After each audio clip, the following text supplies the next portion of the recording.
A misunderstanding. Professor Philip Goodchild is unable to join us this evening. He has allowed me to speak through his body with his ridiculous English accent.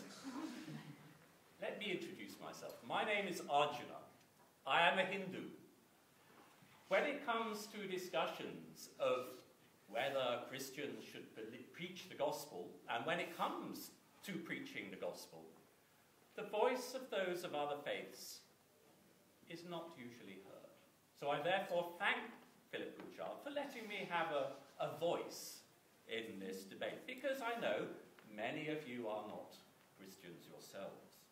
What have I heard? I have heard, I am controlled by Satan. I am a worshipper of idols. These are deeply, deeply offensive words. These are cruel words. I have heard the gospel. Why are we bothering to have this debate? So that Professor Bell can preach the gospel. He set the title for the debate. The gospel, good news. Good news is it? I hear about my condemnation. Is that good news? Now I thought, well, I know that God is God of love and truth and beauty and magnificence.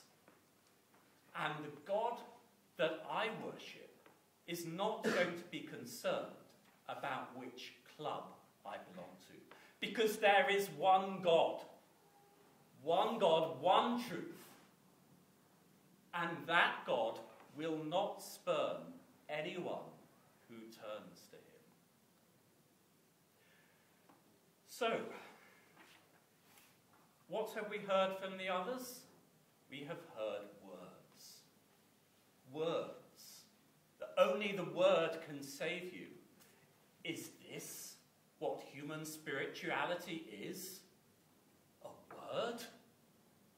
Something to be thought in your mind and said, I assent to that. Is this what God approves of? If God is truth and beauty and light and illumination, do we find in saying a certain word our most powerful and intimate experiences of what makes most sense of life? Or is it not when we look within? Or when we look within another person and we see into their soul and we see the truth that we all share, which is the depth of that person. And this encounter, one-to-one, is beautiful. This is how we see God in each other, because God is everywhere. God is everywhere. We have been told that the problem of sin cuts people off from God. And in my tradition, we think of that too. We consider ignorance an illusion. And in my tradition, to be saved, it's necessary for God to save you. There are some people who follow the monkey school, where the human being is like a baby monkey clinging onto the monkey's back. You have to be saved by at least holding on to God. I belong to the cat school. A mother cat will pick up its child by the scruff of the neck. That's how God relates to us. So all this stuff about condemnation and sin and ignorance, these are tiny things. God can save us nonetheless. Now, I meet two kinds of Christians.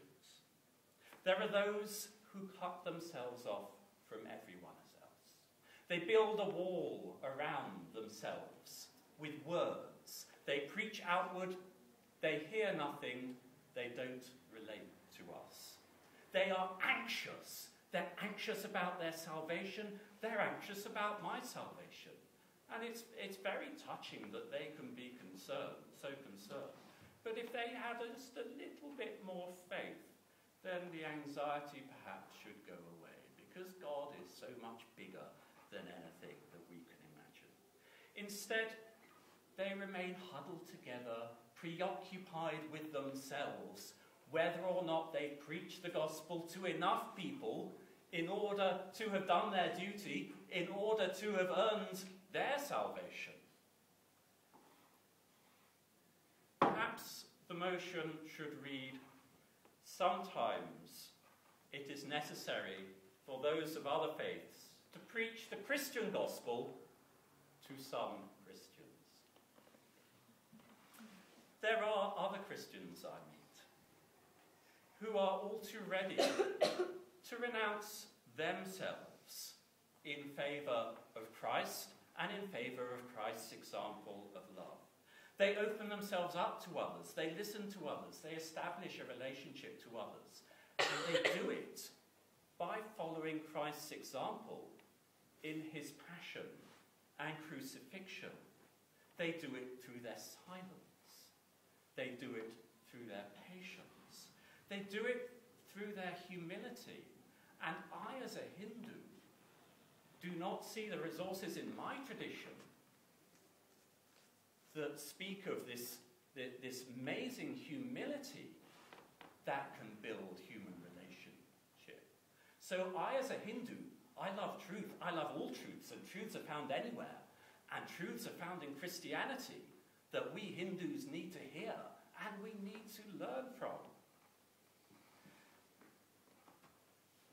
I would therefore propose for those of you who are Christians that you need to decide, what kind of Christian are you? Are you a Christian who sets store simply by words, simply to save yourself from your anxiety, to save yourself from some terrible future? Or are you a Christian who is open to God? And God is truth. God is the depth within our souls. God is here among us and in all things that are true and beautiful, and in each other.